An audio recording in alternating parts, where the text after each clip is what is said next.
Well, welcome everybody to the Richmond Athletic Ground for the 21st Varsity match. What a reception for the two teams there. Some very vocal support there, particularly for the Cambridge. I'm sure the Cambridge support will be keen to see their players play with just as much passion as they received their team.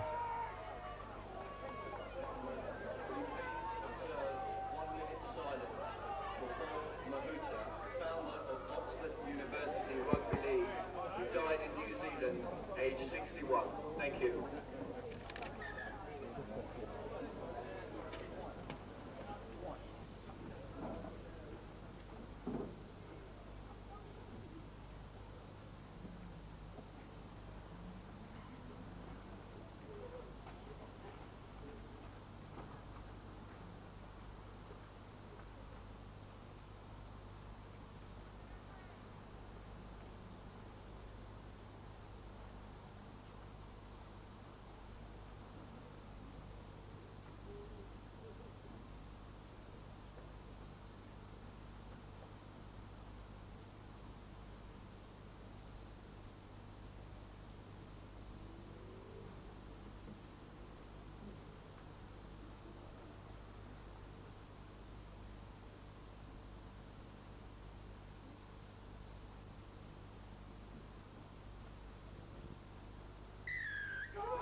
Well, now we have it set.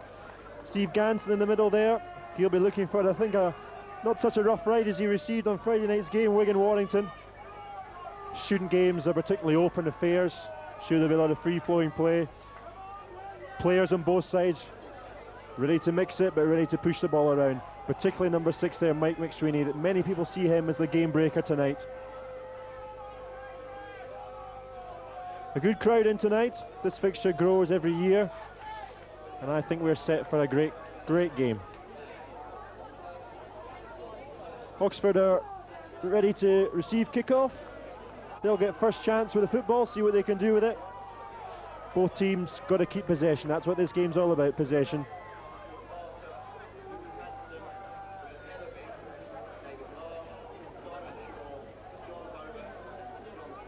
Both teams at full strength as well. So, we're ready for the off. We're off. Happy 21st birthday, Varsity match, the 21st game. Oh, out on the full and a bad start. Very, very bad start, giving good field position already to Oxford.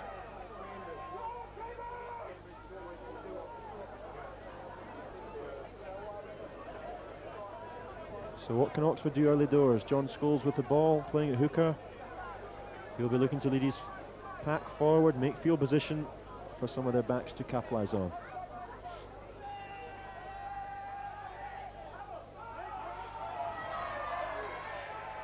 Well, I think they'll all know that Peter Trotter's just entered the game there. Looks like a real handful, good quick play the ball. Plenty of runners. John Hobart, playing in his 7th varsity match, an ex-London Broncos Alliance player. He'll be a very, very important. He was a real match winner last year. This is good go forward already from Oxford. Cambridge are well organised though. Good play the ball situation there, trying to slow them down. Oh, what a great pop ball off the shoulder there. Beautiful play there. David Marsh could be the playmaker. This is a good set of 6. They just got to finish it strong. Just a couple of tackles there. Cambridge fell off, makes it a little more difficult. We'll kick on the last though. First chance here. Surely they'll go for the air. David Marsh is there. The little grubber through. Will look to get a repeat set, but I think that's too harsh and it'll go through the back. Really, the grubber kick through there has got to be more dangerous. It's this large goal in goal area. Larger than usual. Really got to take advantage of that and look for a repeat set.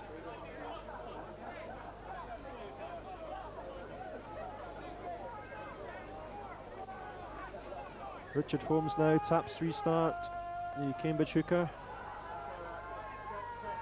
10 George Bennett perhaps didn't really go in there with enough pace, certainly not as enough as his opposite number did for Oxford, but that's a better run, but he's hit hard there. Oh, that's a good clash. McSweeney's on the ball, he's got great pace, great off to Hobart. I think that'll be a real Fullback there, tackled him, good stuff there. Number 8 there for Cambridge. Alistair Foot, he looks strong. McSweeney's the playmaker, he's there. Pushing a bit wider, picks it up again. He's such a busy player. I think Oxford realise how important he is. They're closing him down all the time. They're getting off the line, meeting him. Good inside ball. Oh, I tell you already, there's some really strong hits. Don't anybody kid themselves that these lads are not up for it. McSweeney, the kicking game. Well taken there by number 5, Will Ellaby. Good return. Oxford starting out with good field position. Cambridge really haven't pushed them all the way back there. What a strong run. That's a great effort from number 4, Luke Hansen, giving the forward some respite. Coming off in the centre, doing some hard work. Oh, look marginally forward there, but it's play on, it's okay. Hitting this left side again and making plenty yards. There's Hobart, he knows what he's about. 13 loose forward there, Simon Davison with the headgear on. Pushing it wide, there's Marsh on the ball again, it goes across, good hands. Good drift defence of Cambridge. Perhaps if they'd missed that player out, then Oxford could have got it wider quicker and exploited the drift defence. But it's worked well for Cambridge. Good numbers in the tackles, slowing the play the ball down. First marker takes a chance and get it a kick.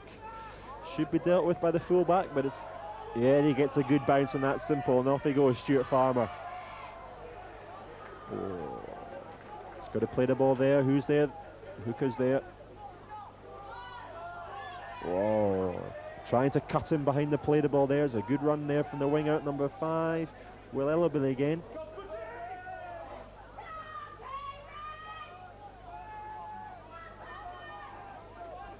McSweeney again, so much is going through him already. That's good hands and he's away. Cutting back inside, he's gone through, good all the way. This lad's got real pace. Oh, what a tackle there for Will Rubens, caught him. But that was an absolutely amazing break there. Paul Marchand, what a great break, but the gap's still on, number 12, inches short. Oxford on the last, they've got to regroup, they've got to get themselves sorted out. McSweeney, will he take advantage? The good grubber! Oh, and it's cleared up, and that's well done by Oxford. But what a break by Paul Marchand. Already felt this game's opened up, and we knew that would happen, didn't we? It looks like this year's following on where last year's finished. Brilliant run there by the wing. I was speaking earlier to both coaches. Paul Johnson slightly tight-lipped before the game. Could see the nerves were playing on him. I think he feels that his Oxford side probably not had ideal preparation this year. In great contrast, speaking to John Evans, who felt he'd had 2 months really to prepare the side, much better than last year. The 2 men he was shouting to look out for, as in his words, he said he's got 2 firecrackers at prop. Not seen them yet, and they're going to need to be tough to stand up to Hobart. And also, so number 10, Peter Trotter, who've already shown well for Oxford. Looks like a silly penalty there given away. Mr. Ganson will be very familiar with that after Friday night, a bit of argy-bargy. But he's dealt with it immediately. He's given the penalty, and are Cambridge going to go for goal? No, in fact, no. He's just decided talking to's enough. And here's one of those props that was John Evans was talking about. Taking it at the line. Everything's off McSweeney. Oh, I think he got one late, he didn't like it. And yes, it looks like there was an exchange of difference in views there. Good ball wide. Well, what obviously want to see from Cambridge this year, have they got more options than McSweeney? Have they got other players? Risky offload there by the winger, collected well by Stuart Farmer, the fullback. Again, they're looking to move it wide. McSweeney again, he's found a gap, but well wrapped up, well policed. Again, being moved wide. 7 puts in, he puts in a good kick, it's in the in goal. And looks like it's going to be brought back with interest. Great run by Will Ellaby. Already been mentioned once today. Again, we got one of the props at work. One thing I've noticed already, Graham, I hope Mr. Gans is going to pick up on it. It seems to be very, very messy around the play of the ball, very slow. Yeah, it's slightly to do with the inexperience of student rugby league players, but that's up to Mr. Ganson to patrol that properly. And well, let's hope that doesn't spoil the game, because no, the game doesn't deserve that. There's some tremendous free-flowing game already, and I think it's pure rugby league. That's what we're seeing, isn't it? Well, my co-commentator is already in raptures. Again, both defences working well. Looks like Cambridge are playing quite a compressed line. Now, good long kick. He's turned the full back. But again, it's bounced kindly. Oh, he's let it bounce again. Oh, he's got away with it. Thought there might have been a drop there. Great chase, though. Great chase by Oxford's 7, Simon Shaw. He shortened that up very quickly. It's nice also to see all the wingers obviously learned a lot about rugby league, all coming and looking for extra work, not being left just to the forwards. Oh, good ball again, and he's put away the winger again. Paul Marchand on the run again. Can he beat him? He's gone on the outside there. He's got pace to burn, this lad. He really has. Again, quick to play the ball. I think we need to move it wide again. McSweeney darts. Elusive, Jinkin. Again. Good scrambling Oxford again. Defence.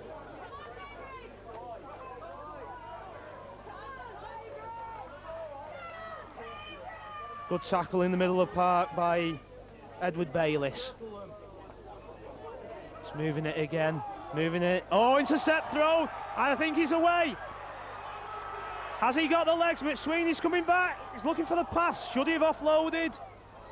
Well, I'm sure perhaps the safer option was keep hold. Unfortunately, David Marsh didn't have the pace there to exploit a poor pass.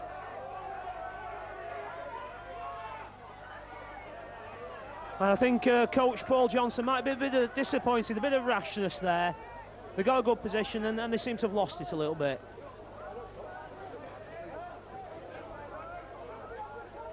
Oxford settling down play again. Probably looking to move centre field and then put a good kick on. Yeah. David Marsh probably getting a ball that he didn't really want there. Some one of his forwards should have took that on. They scoot away. Cambridge need to get back on side. And here we're looking for a kick. Are we going to get a clever option here? Goes to Marsh, putting it in the air. It's coming down. Has he caught the lights there? Oh, lucky, very lucky.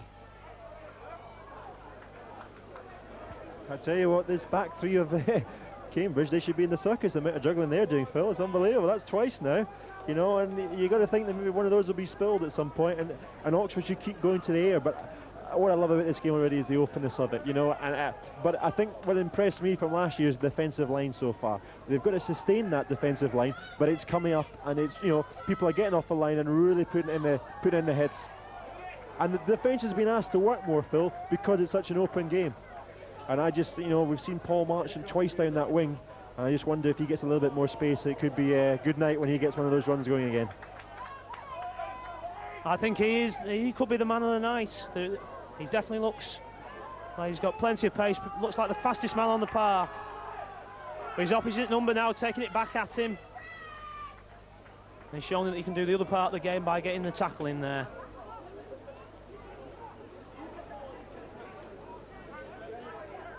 I think now Oxford need to put something on. Let's see if they've got a little bit more creativity. Hooker's run in. A great defence there. Will Fernley went in underneath, stopped any further progress. Another offload by Peter Trotter. Both Oxford props seem to have the ability to get the ball out and know when to pass it. Again, through Marsh, looking to go wide. They created a 2-on-1. Fullback's gone for the outside, and he's gone in the corner. Absolutely sensational stuff. We thought that the wing, we thought the wing for Cambridge was fast. Paul Marchand, he's just been left standing. Will Rugby's just run round the outside of him and scored a brilliant try in the corner. Well, what do you make of that then, Graham? Well, that was real pace. You know, that was Jason Robin-esque, wasn't it, you know? That was just so quick off the mark. He picked his angle, he went round him, stood him up, and then it was just a straight run to the line. Been very even as well, Phil. You couldn't really say one team deserved. It's been a very even opening 10 minutes, hasn't it? I think that's very true. Both sides have had the chances. Cambridge a couple out wide. Good field position for both teams. Interesting to see that Paul Johnson just relinquished his spot up in the gods with us, and he's been down to have a word on the sideline. I think he had one or two instructions, probably to Oxford now, to start controlling that game. Now they've got the noses in front. It's also now going to be interesting to see, as you've already mentioned, Graham, what other things can happen apart from McSweeney. What other options Cambridge have got? Obviously, there's no need to push the panic button at this stage, but they just want to get some good pressure now in the Oxford half, control the ball down there, and also get a good defensive set. We're waiting now for Paul Marchant to launch a kick. He's decided to put it in a medium sort of area. Probably Chase wasn't quite good enough for that one. Again, Oxford props working hard. Bad one. Here comes the other one, Hobart. I knew that I'd be mentioning his name again this year. I don't think it can be a varsity game without John playing. I like to look at this loose forward as well. He seems to get him plenty of work.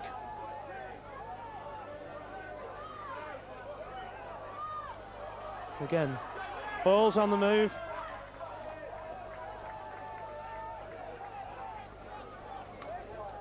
Okay, running again from Paul Trotter.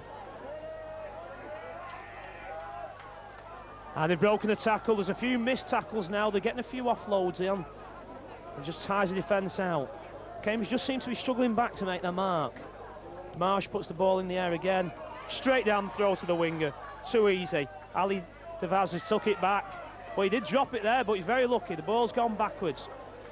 And it is definitely very worrying, these back three again at Cambridge. They seem to chance of offering a mistake up. Now Oxford look like they're trying to pile the defence on, trying to keep them pinned in their own 20. Again, 3 men in the tackle. They've obviously been working very hard on this. McSweeney looking for an inside runner. Well defended. Both second rows from Oxford getting their bodies in the way. McSweeney again. Little General running at the line. Again, he tries the same move. A little bit more success. Now's the time to put a good kick in. Can McSweeney get some length on this one? Slightly longer. Sat up nicely. And Will Ruby's running it back. But well held this time. I think Cambridge is going to be very aware not to let that man have too much space.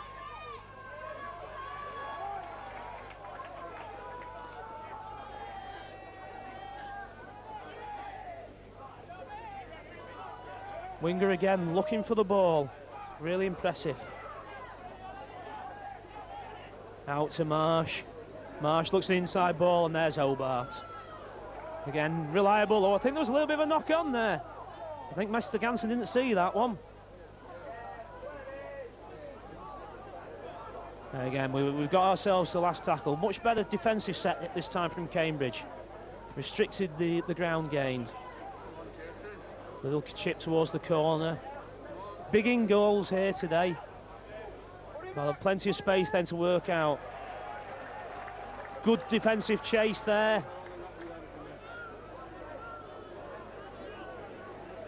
And here we go. After being recommended, it has to be said, Graham, after being recommended to these two Cambridge props, I haven't actually seen a lot of them so far. No, I think you're right there, Phil. I think it's going to be a problem here for Cambridge. The thing that impresses me about Oxford, and we actually had a sneak preview of them. They played the London Broncos Alliance team a couple of weeks ago. What impressed me was their defence and that they completed sets of 6. And they've just done that with the superb sets of 6 there from really 20 metres out their own line. They've ended up on the Cambridge line. And look at the defence now. And there, I tell you, that's the second time McSweeney's been taken out. But I tell you what, Oxford, they better not put too much on McSweeney, because they'll take the eye off somebody else. I think they paid the penalty there. But that's twice McSweeney's been taken out, and I tell you, he's a targeted man.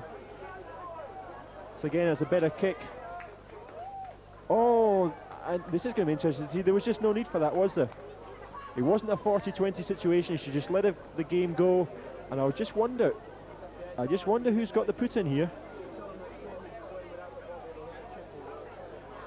Mr. Ganson not signalled yet. Maybe he's still wondering who's got the put in, but he's the man who's got to give his decision. But there's a real contrast in styles here. And as I say, the Oxford, if they just keep rolling out those sets of 6 and those big defensive efforts, and with McSweeney's kicked longer in the last few, I think he's realised he's got to kick longer, but he's got to keep doing that for the rest of the game. Still some confusion here. And they've got it.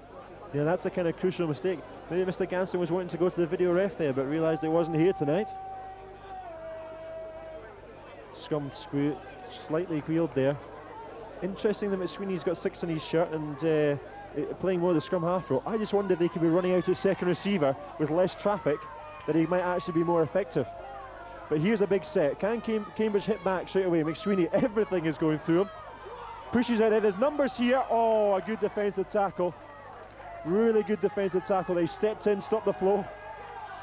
This could be it. Oh, it just held up. It just seemed to break that tackle there. Number 4, Paul Davis. They're still there. They've got their members. Oh, it's through. Can he push out? Oh! And I think that was Stuart Farmer again. He got himself in there. Just a lack of depth though, and you tend to find that with inexperienced teams, that we get what's called white line fever, and there's a real lack of depth, don't we, Phil? Never a truer word said. Yeah, it's so tempting when you get to that line. Everybody wants to have the ball, everyone wants to touch it, and everybody just gets that slightly bit too close. Bit of depth, bit of time, moving the ball positively is what you need to be looking for. And Oxford have had a good let-off there, really. And again, they look like they're just going to go forward, grind a set out. Still good rugby league. Hobart again. He's reliable. Suck them forward. Marsh is going to put it down the field again, and here comes, and they're moving forward. Great chase. You can already see it. Oh, and even for that the dead ball area at Richmond, just too far.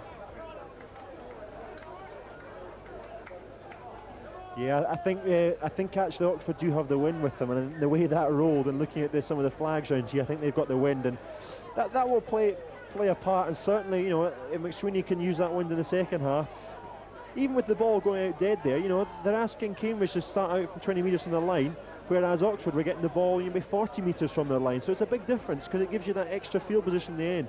Cambridge have got to go forward. Their props are going to do some hard yards. You know, McSweeney's doing an awful lot, but the minute you start using that first receiver, you give more time to your opposition, and then the spill comes. Mr. Ganson seen that one? Yeah, he's seen that one.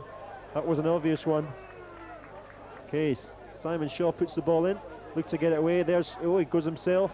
Oh, I tell you. Hello. That one will have hit home. He'll have known he'll be tacked there, Shaw. This is a good run, though. Number 11 there, Tom Williams, ran a bit wider. Made some good yards. Got to play the ball quickly to make good use of it. Across the field goes Richard Holmes, the hooker. Picks that out there. This is good hands. There's a chance here in the corner to Paul Marcher. Oh! Phil Kukada. I was hoping he wouldn't come into too much with a name like that, Phil. We can't pronounce those in those moments of excitement, but he loses the ball.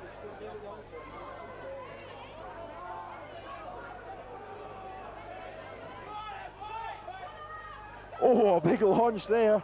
Number 10, Peter Trotter. He certainly launched himself at that one, but he didn't connect.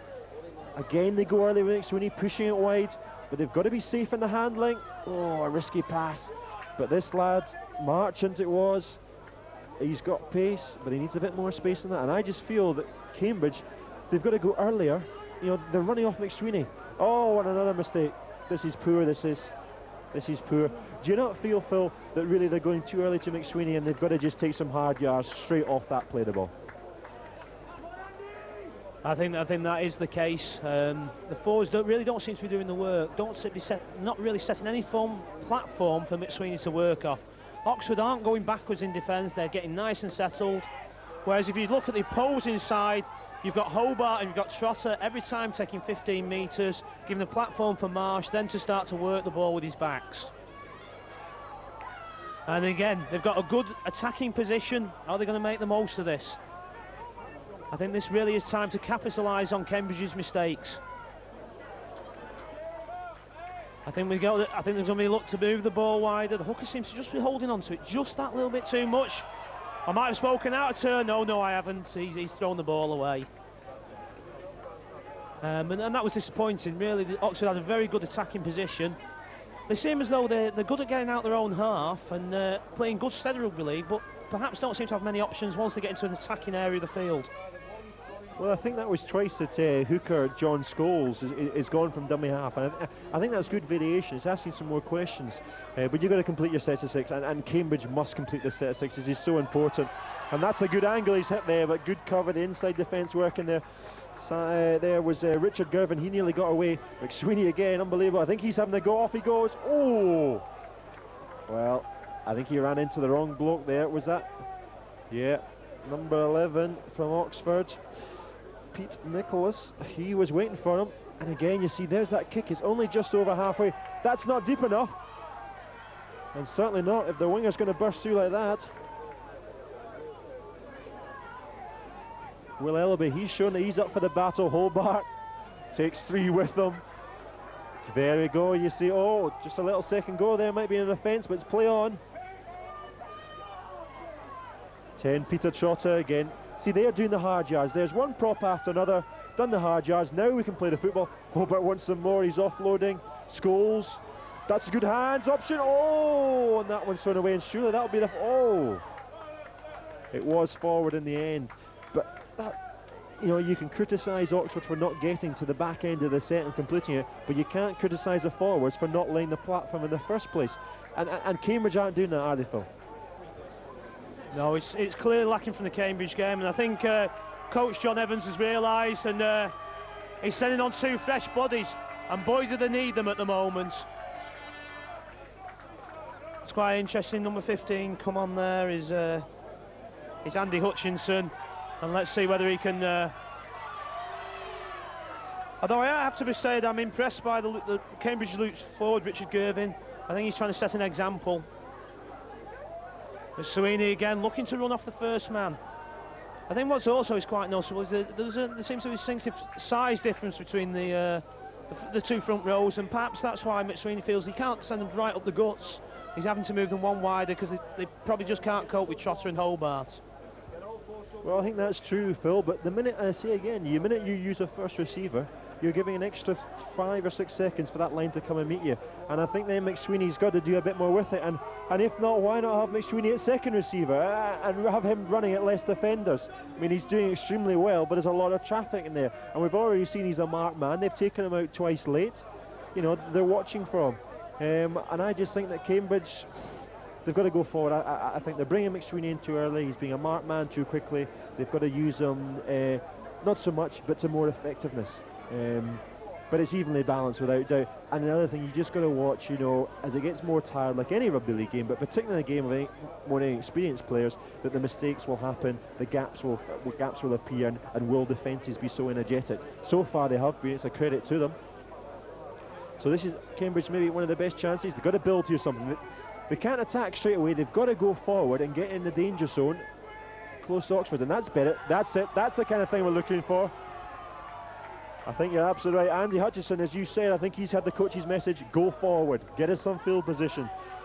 Here goes Will Fernley, he's going to try the same thing. Now we're in an attacking situation. Now McSweeney should be looking for. Breaks from blind to open. Oh, that is such very, very, very slack, wasn't it there? Very, very slack. And it's a golden opportunity gone. I think now we can just say there's a little bit of tiredness coming in, and both teams are not completing sets. They're opening them well, but they're not finishing the job. So will Oxford just put it, Hobart pushing it around. Good run there, getting 3, number Stuart Barker in. He's not seen so much there, but there's no run. That's good dummy half play there by John Hobart, the prop. You know, he showed his experience there, realised the markers had gone. John Scholes there. I don't think he was offside, it was just very slow from John Scholes. Hello? Come on lads, we can't have that. Oh, that's a shame. 5, Hallie Devaz. Great energy and commitment to get it in the first place, but he just overplayed it, didn't he? And it was quite rightly a penalty. Yeah, definitely offside in that situation. I think also tiredness is very much going to be a factor in this game. Basically, both teams have played very little rugby league this year due to the dreadful weather. Has limited opportunities to play. Although Oxford had a good warm-up game against, as mentioned, against Broncos, the Lions, they've only managed to get 1 or 2 games in, so match fitness is going to become very important. The important thing, though, for Cambridge, whatever we've said so far, is that they've only conceded the 1 try. And whilst you're only that far behind, the game's still on, so we need a good defensive set of 6. Right, I think we're going to see prop 1 and prop 2. Here comes Trotter. My guess. Oh, he's done. Has he give it? Oh! Well, I think I'd have gone to the screen if it had been an option there. But I didn't feel it was a knock-on, but from a long way away, I'm looking. Well, we are a long way, but I didn't think Steve Gans was in the best positions. But then you don't expect a prop to go bullocking over like that straight away. But, well, decision's made, that's it, it's game on. But you've got to say again, you know, they're 10 yards to the line, first tackle, lose the ball, you know. It's a big call. So Cambridge have got to psychologically use this and complete this set. It's so vital. They've been given a lifeline by Oxford. They can't misuse it. They've got to use it. That was a great hit, I tell you. The Bruce brothers came in there. McSweeney again. But all he's doing really there is sending Alistair Foote straight back into the traffic. There's good inside defence. Now we're going to go wide. Oh. Slap markers there from Oxford. Oh, great hit. Alistair Foote sliced down.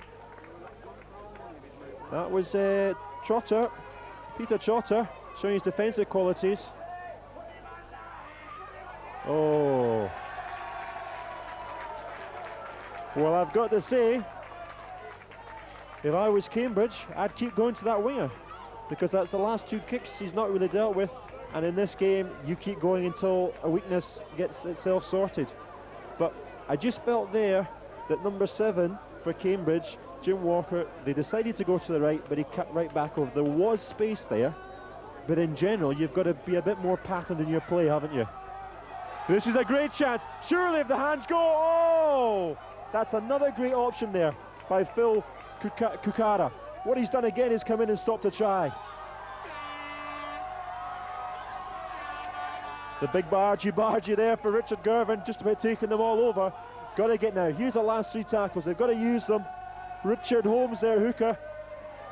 Oh, there's no way through. Hobart's waiting. Now there's got to be depth. It's really important. Number 7, Jim Walker's not a lot of depth off. McSweeney! Oh! And without the depth, Walker's forced to run back in. He's got to get deeper and get round that defence.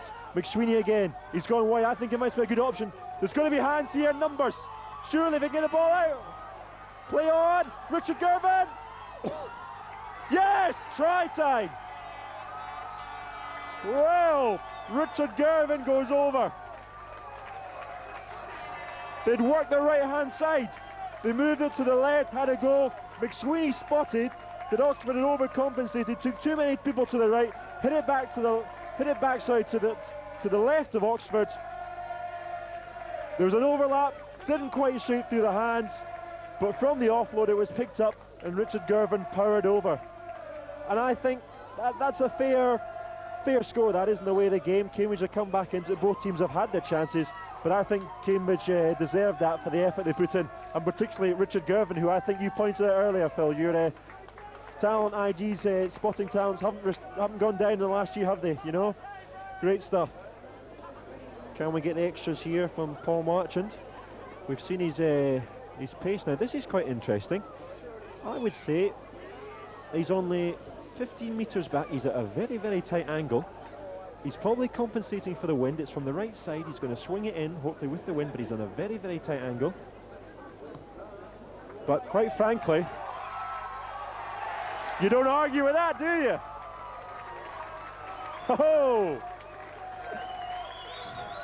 I'm sure he'll tell us he meant to use the post, you know, but clever kicking that, real clever. I think that's the art of kicking that. He knew he had the wind, he knew he was on the right side to curl it in, and it was close, but the flags went up, 2 points on the board, 6-4 to Cambridge. And it's incidents like that that sometimes make you think you've got the looks on your side, and it can be. Just to put your nose in front, not far away from half-time now, probably looking at 5 minutes to half-time. I have to be honest, when Cambridge moved the ball back to the right and the ball hit the ground, I thought the chance had gone, but Gervin showed real power to get himself across the line. So now let's see how Oxford respond to this, because I feel up to this point they've really controlled the game. Again, both sides looking for the shorter kick, but without actually really following up with any great chase. Much prefer the option of pushing it right down deep into the corner and then see if the opposition can actually work from there. Right, they need a good set, controlling it. Walker, he sent a man back on the inside. Good yards gain that time, and I think it was Gervin again. He looks to be one of the standout players this year, I think. McSweeney, how many times am I going to say that name, but there's a spill there. I think I'd have preferred something a bit more simple and get into that kick. Here we go, Hobart, and he's looked for an offload. He must be getting tired, the big man there. Normally head down, knees up, gain the ground, and now he's become a ball player. Well, it wasn't a bad ball, and is there something on? Good offload there. Are they going to haul him down? Yeah, just haul down short. There's bodies now down. It's a bit of a war zone. 2 or 3 Cambridge bodies. And I think there might have been a bit of the old soldier here. Let's calm the game down, slow it down. Let's take a breather and get our defence ready. Phil, what about that rugby there? That was fantastic rugby, that set of 6. That's as good as you'll see. I mean, there was everything there. There was control, ball playing props, as you pointed out, but just there, the offloads, the awareness, however, the running off the ball. You know, I think, well, we watched the game last year. It's certainly it's a level up from that, isn't it? It's a step up. Wouldn't you agree, Phil? I think that, you know, being familiar guests at this game, I think every year it has improved, and again, lads seem to have picked up more and more rugby league experience. Again, the hooker's scooted there. Now let's see whether he can put some different options on. Hobart, he's going to go himself. Oh, the big man couldn't quite get in there. Oh, third scoot. Successful. Has he give it? I think he has. Well, that's poor there. It has to be said by the Cambridge defence.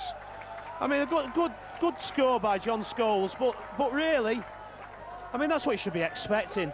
And really, bodies should have been got in low, knees in the way, made that virtually impossible. I think John Evans will be disappointed by that, won't he, Graham? My co-commentator Phil Jones, not known for his golfing talents. And certainly not known for his goal-kicking talents either, I may add. Anyway, again though, but you know, that goal-kicking in such a tight game can become important, can it, Phil? You know, and you've got to put them over. I think that, you know, that it can at the end of the game become vital, and it really only now leaves a 2-point lead. So really, there's only a penalty needed by Cambridge, whereas you could have pushed it out to a try by kicking the goal as well. But at least they get the ball back, and I just thought the psychological advantage was going to swing at half-time to Cambridge, and they must be disappointed they've let that chance go. But there's still time, although not much time. I think there might be, maybe both sides have probably got a set of 6 left. And again, up the guts, Hobart. Again, I think, oh, and he's got a penalty there. I think, yeah, a little bit harsh, I think. I think both players were trying to regain their feet. But in this game, you've got to just keep clear of the play of the ball. It's so easy to give a silly little penalty away, and it can cost you so much. Or no, not so much with the way Marsh kicked the ball into touch there. I think John Hobart's experience came in there, and I think he knew what he was doing there, and he just played the guys and got the penalty. Perhaps Marsh could have done a bit more field possession, but as you said, there's little time left. If Oxford can get another, you know, some more points on the table, they put more psychological pressure going into half-time. They've also had the win this half, so perhaps, you know, psychologically they need a lead to feel comfortable with. 15 there. Tom Johnston, he's taking them forward. See how this set develops. There's Simon Shaw, maybe a little bit static. It was obviously going to Hobart, but Hobart makes the most of these things every time. Oh, did he play the ball quick? No. Yep. Good call there from Mr. Ganson. Hobart was just in too much of a rush there to play the ball. He'd done his job, he'd taken in the markers, he was up before them, but then he just got a little bit excited. In fact, that's half time. First half, very interesting. Left on the knife edge, 8 points to 6 to Oxford. Both coaches, plenty of talking to do, plenty of work to do at half time. I think we're going to be looking forward to a very exciting second half as they make their way down to the dressing room.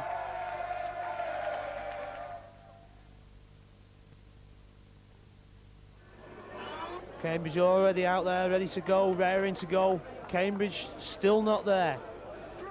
Is this Paul Johnson just playing one of his psychological tricks, getting his lads plenty of time? But no, here come Oxford.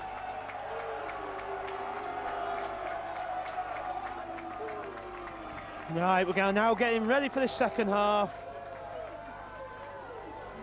Hoping that there might just be a couple more tries in the second half. It's been interesting in rugby league, but at the same time,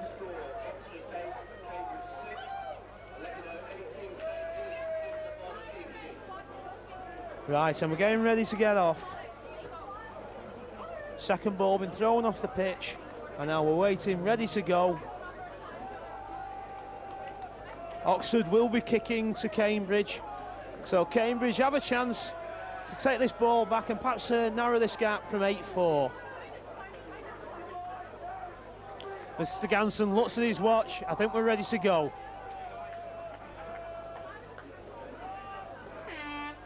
Steps back. Marsh steps back, launches the ball. Again short. Oh, it's been knocked on. Oh, and the referee's just not seen that. It was one of the most obvious knock-ons I've seen today. And we're on the move again. Well, I think Cambridge have got away lightly there. And the ball's played and moved. McSweeney again in the action, moving it wide. But given back to Gervin. Gervin seems to be a good player, though lifted and hit hard there. Hobart in the tackle. McSweeney again. He's made a break. McSweeney's away. What can he do? Can he link up with his winger? He's given the ball. Oh, slightly behind him. His winger's still alive. Still alive. Paul Marchant there. McSweeney, exciting break there. That's what this little lad can do. He turns the ball back inside. Number 17, Hugh Lewis-Jones. Fresh forward on the park. McSweeney again. He's putting a kick on. Oh, and I think there's too much on that. Yeah, too much. Drop out under the sticks. So a wrist bite there for Oxford.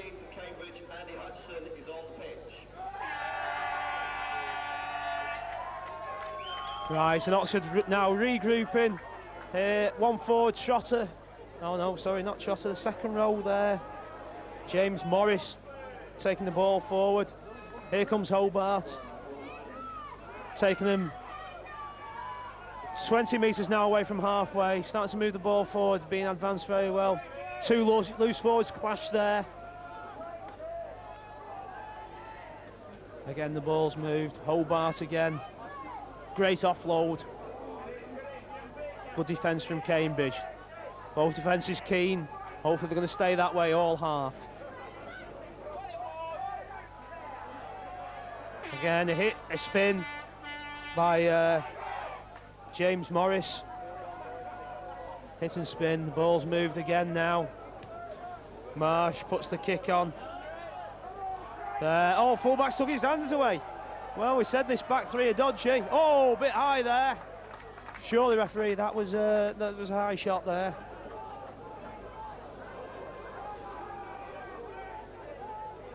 Ali Devise is clearing his lines. He's not just cleared his line, he's broken field. Great run from the winger there. His forwards will be patting him on the back and thanking him. Right, now what's McSweeney going to do? He's going to have a go again himself. Again, nearly got away. Prominent work now by Oxford's loose forward, Simon Davidson. Be interesting to see if we can get a bit more work out of Jim Walker. Cambridge is 7. Really needs to start to come into the game. One of these firecracker props that John Evans mentioned, finally gaining some yards. Ball's moved. McSweeney, ball in the air. What's going to happen next? Oxford. Well, their back three's been a lot steadier, a lot safer. Good collect by Will Ellaby. And the fullback's on the run again. Will Rubix. Apologise to you now, Will. I'm sure we've made a few wrong pronunciations on your surname. Ball taken forward by Pete Nicholas. Good dummy by the hooker. Dummy gone. John Scholes really now starting to come into the game. Marsh to Hobart. Not really a lot of room there to work in. And they've ended up on the tackle, on the kick now. Let's see whether we can see something a bit different. Again, he's aimed it in the light. Oh, well out of position. Oh, it's gone backwards now. Who's going to collect this ball? Is anybody going to? Well, comedy of errors there.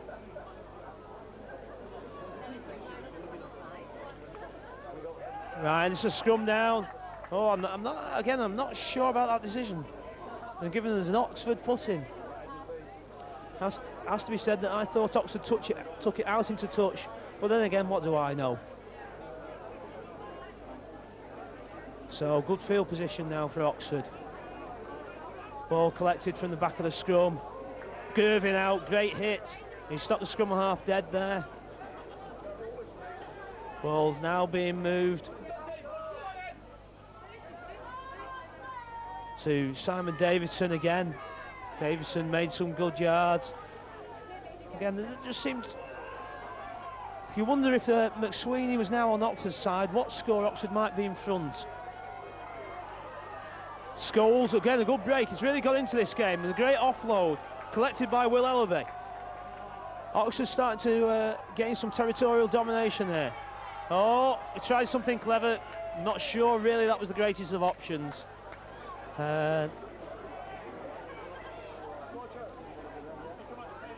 Aldevises again. Again, he's making good yards, this winger. Ball's moved again. Good game forward by... Oh, and a drop. Gervin's dropped it. Hobart's picked it up.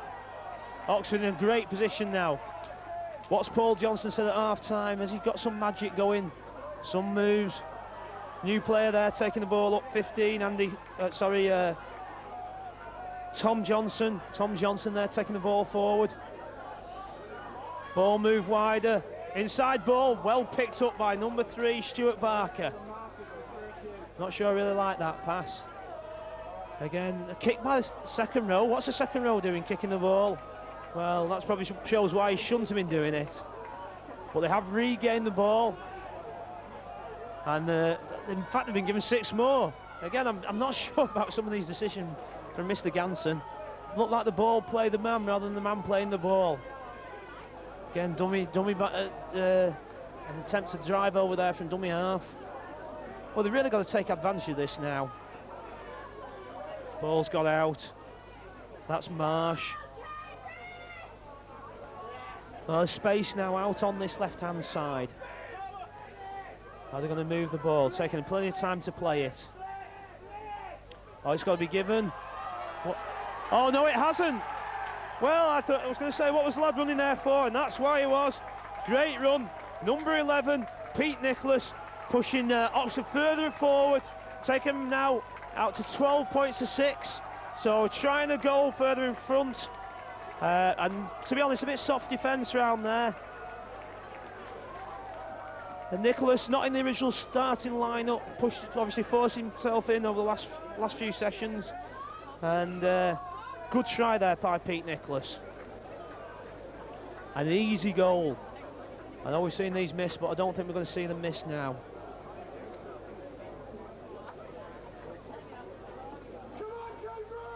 Yeah, slotted over. There's the extras. 14-6. Psychological. And Oxford reaching a psychological advantage now. They are more than trying a goal in front. Good solid Oxford pressure. However, Cambridge are coming up with a lot of mistakes. John Evans is going to be very disappointed with that. It's obviously not what he's told them to do from the dressing room. But Oxford now starting to move in front, a familiar pattern that we saw last year.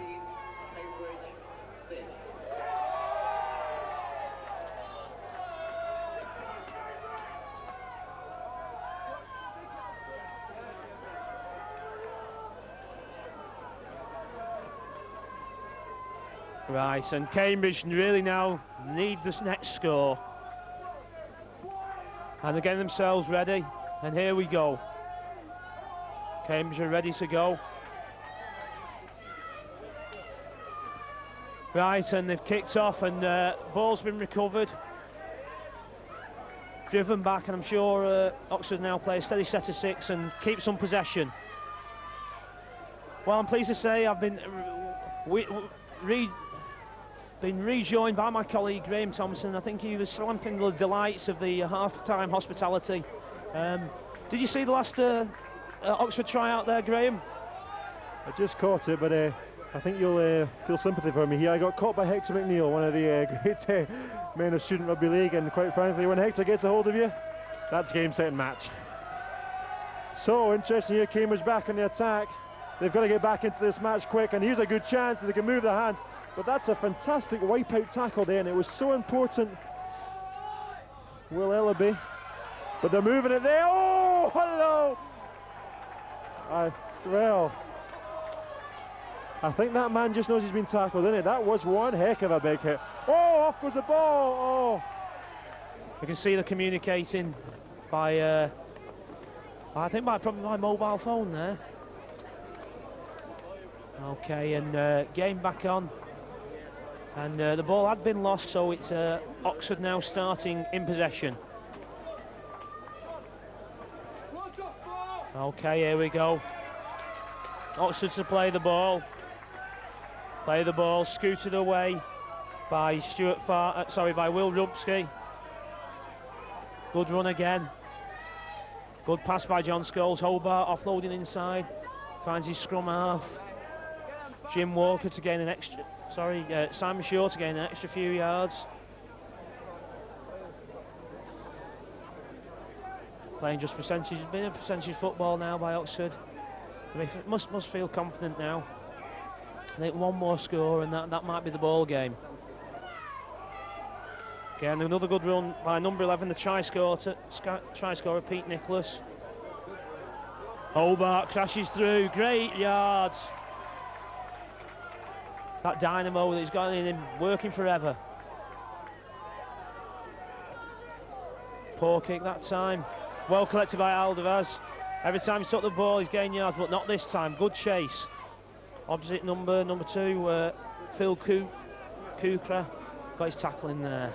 And he's in for a second one. Slightly I seem to jump into that tackle, but fair enough, been let go. To McSweeney. McSweeney at the line. Oh, a bit late, that offload.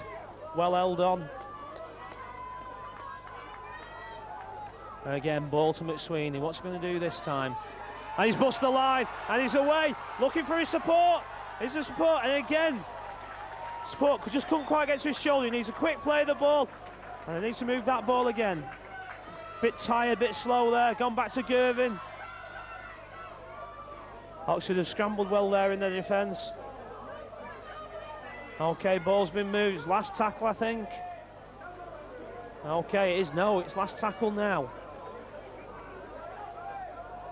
Okay, what they're going to do, going to move that ball. Ball's in the air, it's up, it's being challenged for. Is he going to give that? Was he onside? Looks to his... Yes, and that's a try. Great kick and chase. Caught by Paul Marchand. Different option. Bit disappointing there for Will Ellaby. Didn't really attack the ball. He seems to get stationary on the floor. Paul Marchand through the air, collected the ball, and that's a good try, putting them back in the game. Paul Marchand from Dean Close in Cheltenham. Right, and we get ready to go again. Cambridge receiving. Paul Johnson now down on the sideline, barking out instructions to one or two of his players. And we're ready to go again.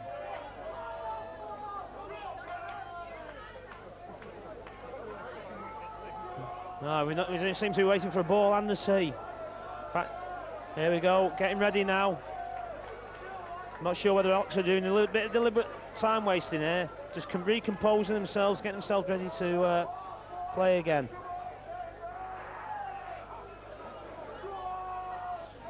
Okay, and Marsh is looking to kick off. I hope he's going to try and push it a bit deeper this time. Let's see if we can get some depth on this kick. Slightly better. Taken by McSweeney, I think there. Good run. Great run, in fact.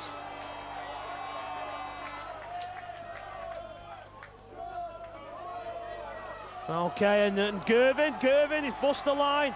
He's looking good. I think this fella could be playing himself into the man of the match role. McSweeney. And they seem to go sideways before they go forward, but there's a chance on the outside. Oh, great covering tackle. Well, he's made up for his early mistake there, Will Ellaby, when he conceded the try, when he should have really challenged for the ball. But we've got Graham Thompson's return again. I think Scarve had a quick word with him, and I don't think he's going to be the next Ray French. They don't feel he's ready for that one, and Eddie and Steve-O can feel safe in their commentary positions, I feel. Well, I don't know if that's, I think you don't talk like, you don't look like Des Lyon and Phil, so I think that's a bit harsh. Anyway, we're back now. This is an absolutely fascinating game. You know, sometimes in student rugby league games, the intensity can falter after 20 minutes. Well, the intensity's gone up in this game, and I think it's going to be a nail-biter. There's replacement there for Oxford, number 16, Dan Reed's coming on. It'll be a big moment for him. Want to make his mark. You know, just looking through this Oxford lineup, fascinated to see the Collington to Arran High School, his original school. Arran, an island off the west coast of Scotland, from my native land. And I have to say, you know, looking forward to having a chat with him and finding out his story. You know, Arran's not known for much apart from hill walking, so I'd love to know his rugby background. Anyway, back to the game. We digress. Too many stories. Straight back to the game. That's a great run there. This is what the good go forward again, fighting for the play of the ball. Come on, Mr. Ganson, what are we going to do here? He's giving it. Oh, I say. Oh. Well, maybe that's why Wigan and Warrington players got upset last Friday with decisions like that. I suppose he was closer, but then again. Anyway, on we go. It gives Cambridge a great chance. They've just come hit back with a try. They've got great field position, must complete their set of 6. Richard Holmes, scrum half, leads us off, 15, Andy Hutchinson. Cambridge supporters are in good voice. George Bennett, another Scots lad, Kelvinside Academy originally from Glasgow. A very strong rugby union school. I just still feel that Cambridge haven't got that go forward, have they? There's some big lads, but they've not got the pace. You know, Richard Gervin, he's the one man in the Cambridge pack who is go forward. Here we go, McSweeney pushes it on. Nice play. Some good defence, he's straight through. Oh, hello! Number 7, Jim Walker. You know, he's been threatening all night. Oh, he might not, there's a conflap. Oh, it's given, Ganson's given it. He just had a word with his touch judge there. What has impressed me about Walker, all right, is he carries the ball in 2 hands. And the minute you carry the ball in 2 hands, you make it so much more difficult for the opposition to read you. What a beautiful bait. Good dummy runs, people coming back under, holding up the drift defence. Walker through the dummy, and it was good night. Over the whitewash, 4 points. And let's see if Paul Marchand can nag the 2. Fantastic try there, absolutely fantastic. 14 all. I think this is going to go down to the wire, Phil, isn't it? It's going to go down to the wire. It's got to. I think it has. Now we're looking for that kick. And he's just getting himself ready. And the ball's being kicked. And has it delivered it? I say. And he's put it through the sticks there.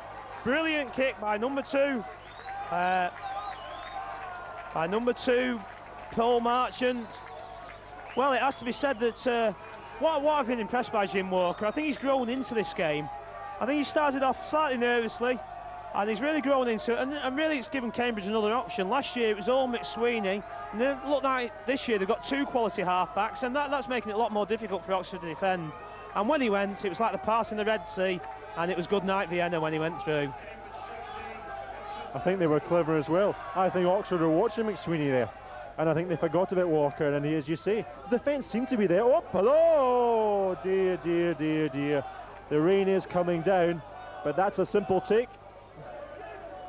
And that is such a critical error. You know, you just can't stress enough how important that set of 6 is there, to go right back down the ground. I mean, Oxford are down. They just lost the lead, and Cambridge has got to capitalise on it. However, they'll have to defend this set of 6.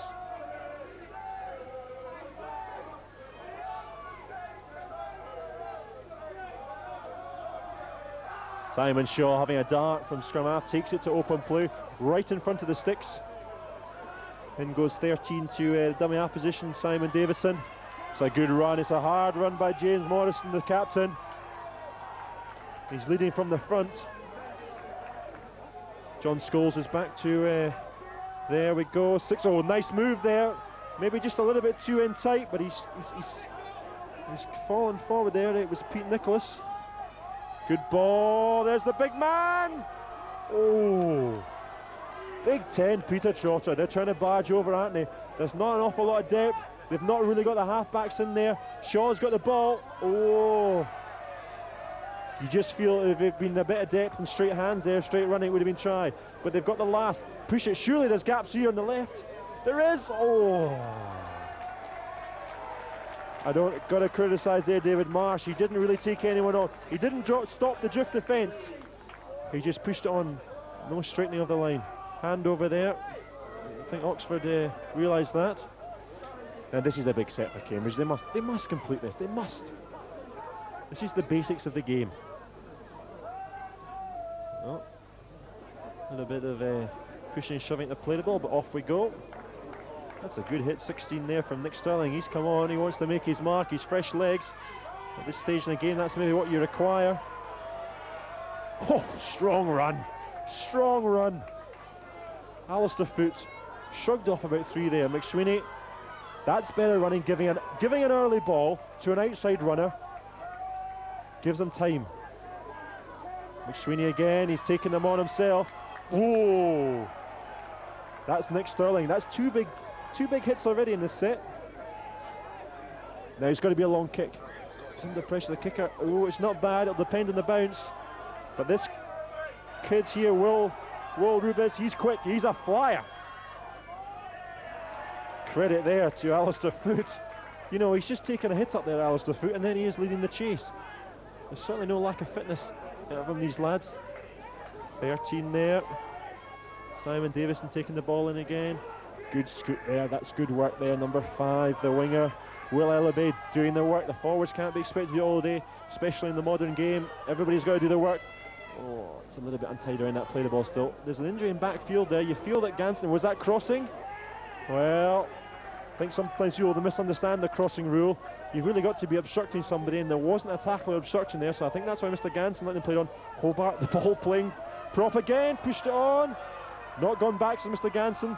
There's Rubez, he's got real power. He really does remind me of Jason Robinson. Oh, that's got to be, come on Mr. Ganson. Well, you felt there, number 11 from Cambridge. Tom Williams had a second goal, but that kicks. He might turn out all right in the night. Oh. Well, one of those situations that could have gone wrong, nearly went right, and ended up probably not too bad on the night. So, but it does give Cambridge some good forward position to work from. They've got to make it. Richard Gervin, one of the try scorers on the night, he starts off the process. Who's next up? Good dummy run through, that gives some space to number 11, Tom Williams. This is better yards, but they've got to play the ball quicker. The play the ball's far too slow. Look at the 2 Oxford markers in place before the ball's played. Got to do it better than that, lads. That's a good run. Oh, 3, well done. Peter Jenkins, maybe not seen much from him tonight, but there was a good run, made some yards. McSweeney now go to the defence. Well, he's got runners, he's looking, back inside. Alistair Foot again, he's another forward. Foot and Girvan for the Cambridge pack for me have been outstanding.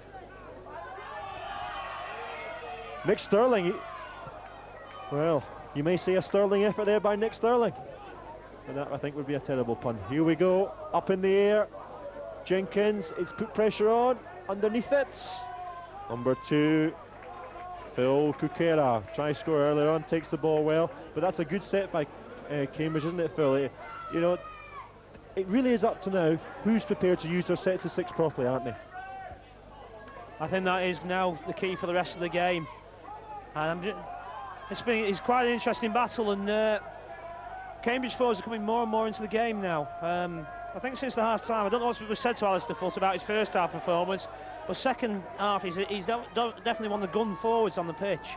He's really come out and he's shown his mettle, both in attack and defence.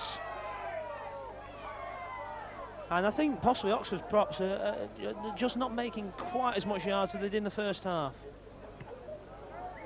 I feel possibly the key though for the rest of the game is really the half-backs. I feel Cambridge have the 2 that seem to offer the flair. Oxford's are just more workmanlike, a lot more steady, but I'm not sure they can actually change a game. Right, well, we're getting ready to pack down for the scrum, and it's great to see rugby league being played all over the capital, both over this side in Twickenham, not far from the shadows of the Rugby Union headquarters, all the way across to right by the Maritime Museum in Greenwich.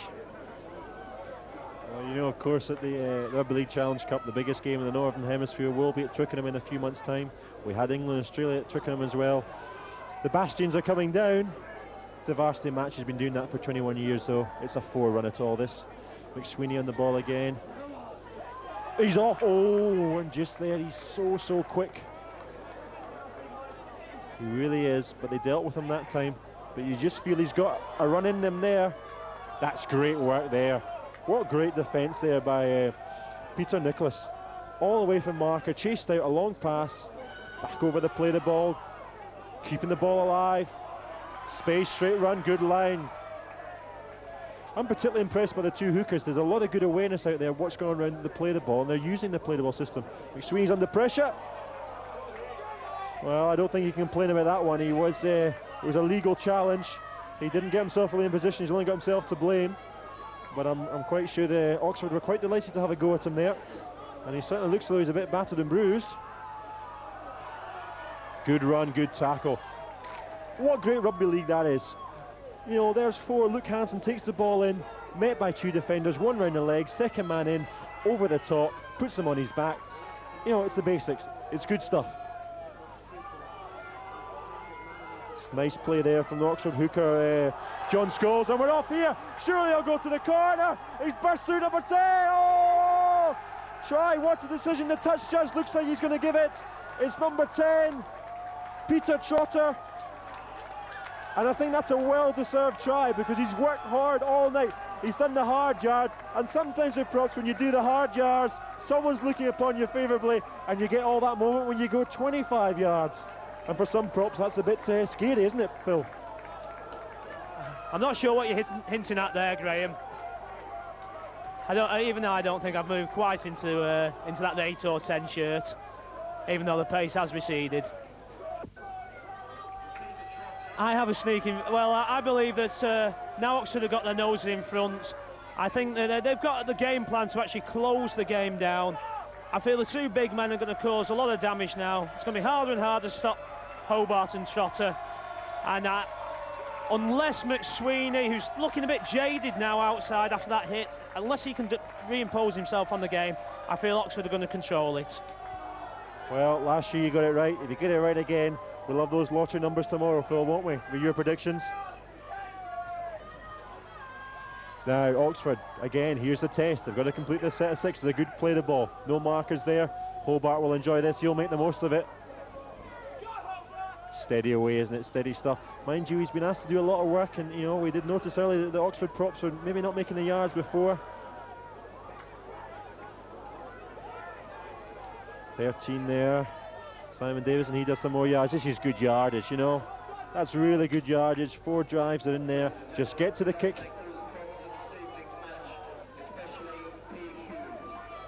Good work there. 6. David Marsh doing the bite as well. Where's the kicker? They've not really maybe got the kickers maybe locked in playing the ball.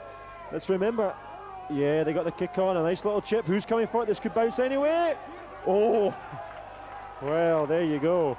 12 there. James Morrison, he really led like a captain there. He took control of the situation, took the kick, and dealt with the player who caught it. Cambridge have got to respond. Now, they mustn't panic here. They must complete the set of 6. There's plenty of time. They're only 2 points down. It's about field possession now. McSweeney's in. He's looking. He's there. He's having a go. But he's so well marshalled at the moment. You know, Oxford, but as people get tired, you never know where gaps are going to appear. Oh, hello. Well, I think there's a little disagreement there. You wonder, oh, that could be a bad hit, and I think Ganson's going to have to stop there. That's one of those unfortunate incidents there.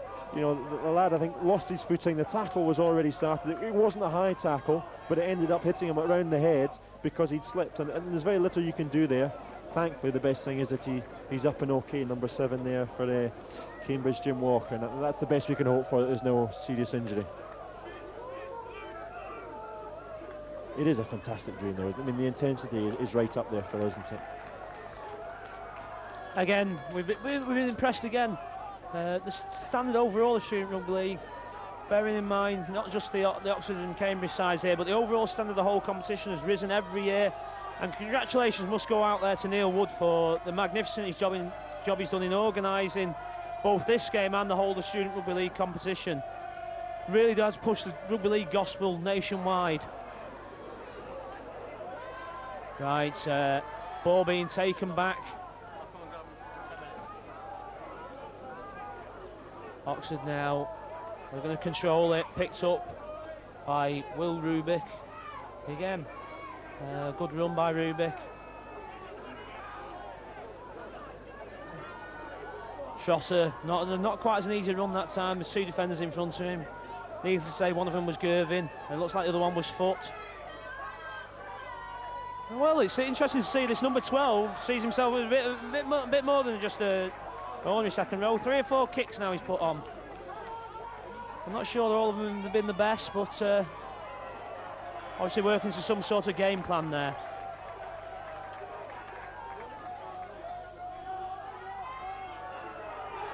Well, it's going sideways.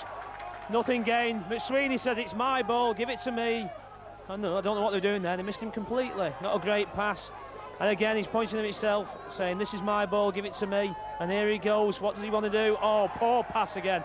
2 poor passes. But they played on. And really, Oxford have got a chance now to really dominate. Hobart picks up from dummy half. Again, reliable as you want. 15 metres gained by John Hobart. I think in a minute we've got to actually start thinking about it. Potential candidates for man of the match. I think there's a lot of good lads out there. I mean, I've already noted perennial John Hobart. Move wide, is it on? There's a chance here. Is he going to get to the corner? He slips it back inside. And I think there is the ball game. Number 12, Simon Davison scored the try there. In fact, I made a mistake there. It's actually James Morris. James Morris there has gone across the line. And from Wellington College, which is just down the road in Berkshire. Stronghold for Rugby Union. Nice to see one of them players out there today. And I think this breaking play obviously gives us a chance to look. Graham, do you think there's still opportunities for Cambridge to come back in this game? And who do you see as potential man of the matches?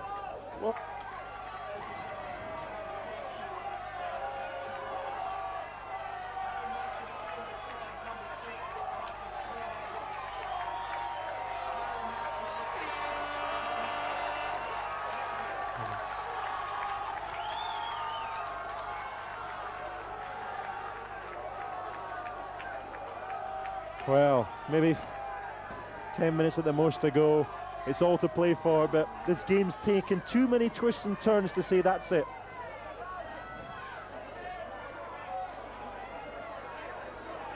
And I tell you what, somebody's not giving up is Richard Gervin. There's no way he's giving up. And I don't think he wants. That's a great run by Will Ellaby. That is so strong. Oh, what a superb physical confrontation. As good as you'll see on a Friday and Saturday night in Sky. These lads are desperate for the win. Ellaby's down from that hit. Oxford go on. No, the game will continue. On comes the trainer, Conor Gassan. He'll look after, and Hobart steady away. I don't think a set of 6 would be the same for Oxford if Hobart didn't have a go. It wouldn't be the same. There's some good running here. This is so good play. Wrap it one way, wrap it back the other. Get to the kick. Marsh comes forward. Simple stuff. Set the chase team. An interesting kick, could have gone deeper. McSweeney's after it. Bang. That has happened to Mike McSweeney all game. Oxford have done a great job, but they must keep doing the job. Oh. And again, you can maybe, he's got the penalty this time, McSweeney, but maybe just he's involved himself too much in all the nitty-gritty.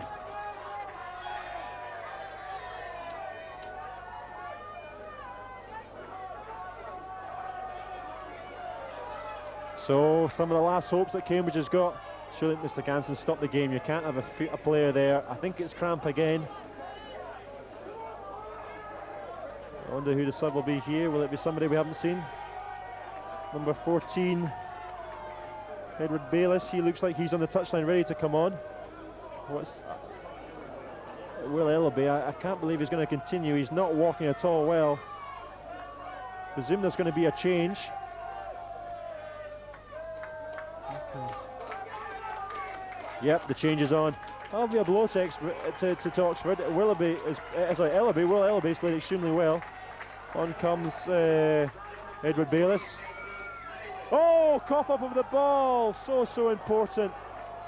Oh, you can see the disappointment there. George Bennett, maybe a bit of inexperience. And that, it's psychologically, it's a massive blow to Cambridge, especially if Oxford just go right back down there, and their pack is doing a great job at the moment. You can see there's runners on both sides. We've seen this before. Peter Trotter try to score, just taking it in, steady away. There's a lot of experience here. Hobart, oh, what's Mr. Ganson? Oh, Mr. Ganson's given it. Looks like John Hobart. Well, there's a sight for you. A number 8 prop being, I think he's over sweated, I would say. I mean, I don't think the props are supposed to do that. They're supposed to sweat as much as possible. Looks like he's getting a bit of pruning there from the trainer.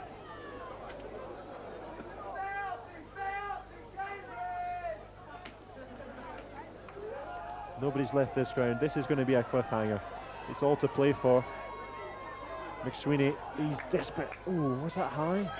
He looks a bit high there from David Marsh. Seemed to leave the arm in. Got to move away from that touchline, you feel, though. Again, the numbers in the tackle from Oxford. There's no quick play the ball. Look at the 2 markers Oxford in place compared to when Oxford to go forward. Cambridge markers are not in place. That's a big difference for me. Oxford have won the play the ball situation again. Working in pairs there, the Oxford 2 in position, ready to chase. Good dummy run though, gives a bit more extra pace and space. That was a good dummy run on the right side of the Cambridge attack. Allowed number 11, Tom Williams, to make some extra yards. Penalty, good big call. Big call for Mr. Ganson. This is a chance. Come on, let's use it, Cambridge. Oh, Oxford are looking strong. They still look comfortable, but there's pressure on. You're now talking they're going to be, if this set finishes 10 tackles. There's space, McSweeney's there. Through one. George Bennett. Now, can they go for it? And Hobart there got in the way. He knows the game, he knows what he's doing. Jenkins, oh, beats one, and number 6 there, David Marsh, he just came out the line, jumped out the line, created the space. Hitting the blind. Oh. There's no lack of effort from this Cambridge pack. They're desperate to get there, they just need a little bit more savvy. There's not a lot of space, but there's numbers in the blind. Go! So close. That's it, it's all over. Oxford have won.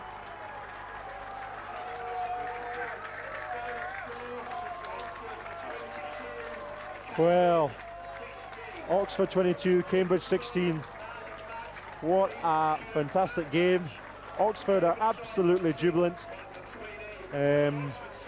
Cambridge are probably absolutely gutted by it, that they gave so much to the game. But look at the scenes from Oxford, they're jubilant. That shows how much this game means. And you know, the spectators appreciate it well. Nobody left this game because it really went down to the wire, didn't it, Phil? I think congratulations again to the Rugby League served up by Oxford and Cambridge. I think really at the end of the day, I know there has to be a victor, but I think Rugby League was the winner again. Great Rugby League played there. Both sides congratulating each other. They know it's been a tough encounter. Again, as Graham said, the fans have really enjoyed it. Not too much in it. And again, I think possibly just the greater experience, probably that Oxford team just counted again. And, well, let's look forward to the 2002 edition, because we've enjoyed 2001. I just echo all of that, Phil. It's absolutely true. It's fantastic. It means so much to the players. You can see that. You can see the Cambridge heads are down. You can see the elation from Oxford. And that came through the whole 80 minutes. I mean, the effort we put in, particularly the tackling, was strong. And for me, that was a good game. And Student Rugby League has made so much progress, as you say. It's played throughout the whole of Britain. Wonderful organisation, the wonderful increased opportunities that are given to students, and at the top end, the work done by Vinnie Webb with the Great Britain team in the last year has been fantastic. This is just another date in the calendar of Rugby League events, isn't it, Phil? That really is one not to be missed. Definitely, Rugby League has learnt the need for set-piece events, and this is really, you know, the number one now in West London. Bar obviously this year the Challenge Cup, and it's attracting more and more interest. And you can see the way the Oxford lads are patting each other on the back, and Paul Johnson's accepting the plaudits there. That they enjoyed that victory, and they're on their way up now through the Cambridge team, being clapped and cheered there. Tunnel now being formed to accept Cambridge, unlucky again this year. Must come someday very soon. In the last couple of years been very, very close. Must be confident perhaps next year perhaps they can turn the corner. Mr. Ganson on his way off. Good overall game. He's always got one or two things. We don't like to criticise referees, but we just can't help ourselves sometimes up here. One or two decisions, but overall didn't spoil the game the slightest. I think they evened out.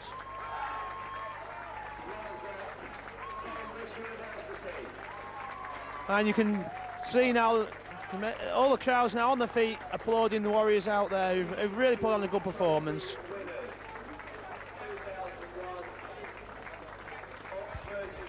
You know, you came up with the result, Phil. You know, I'll ask you to come up now with your man of the match. You know, just overall man of the match.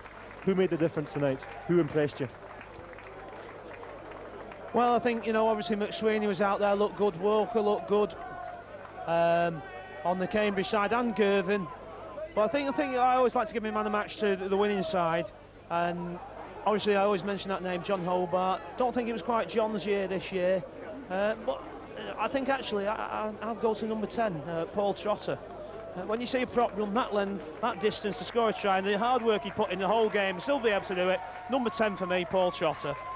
I think you're getting your disciples mixed up there. It's actually Peter Trotter.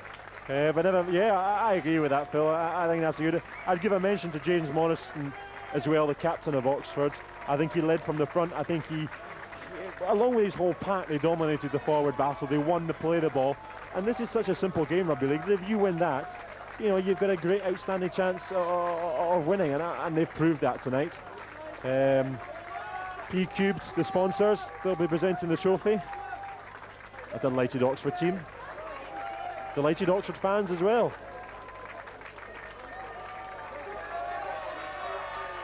And forward comes here James Morris. He'll be coming forward soon to receive it. Here he comes forward, James Morris.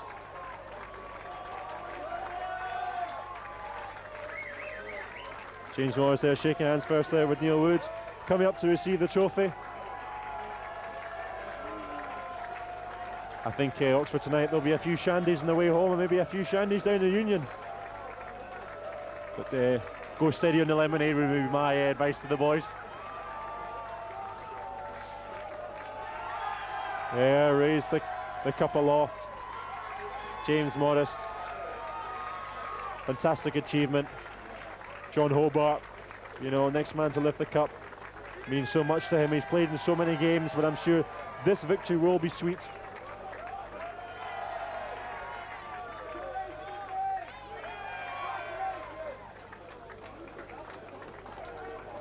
Well, it's just an amazing thought, isn't it, Phil? We've had this varsity match, and in 2 months' time we'll move just a little bit down the road to Twickenham, and some other, you know, Super League star will be lifting the cup.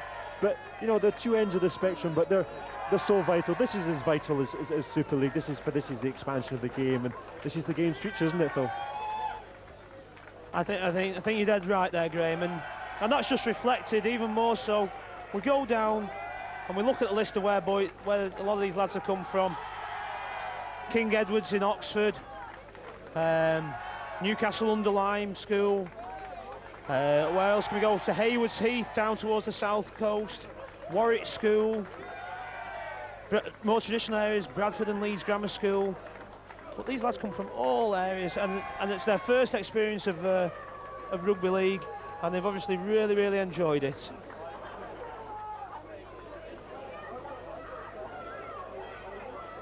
Okay.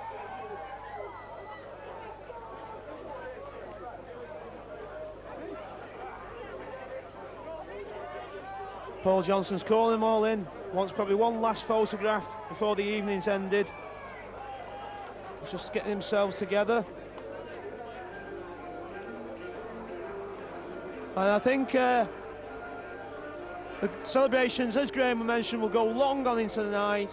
We've all greatly enjoyed it, and I'm sure a lot of the Oxford spectators will be celebrating out there with their coach Paul Johnson.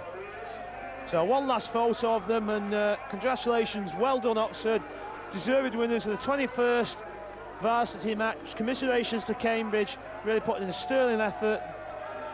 And they can hold their heads up high, they really tried hard. John Evans has been out there trying to comfort his lads, and he knows they tried their best. Didn't quite come up. Congratulating young McSweeney, who obviously put in a great effort. And now, as you can hear on the public address system, they're all singing in the rain. Congratulations, well done Oxford.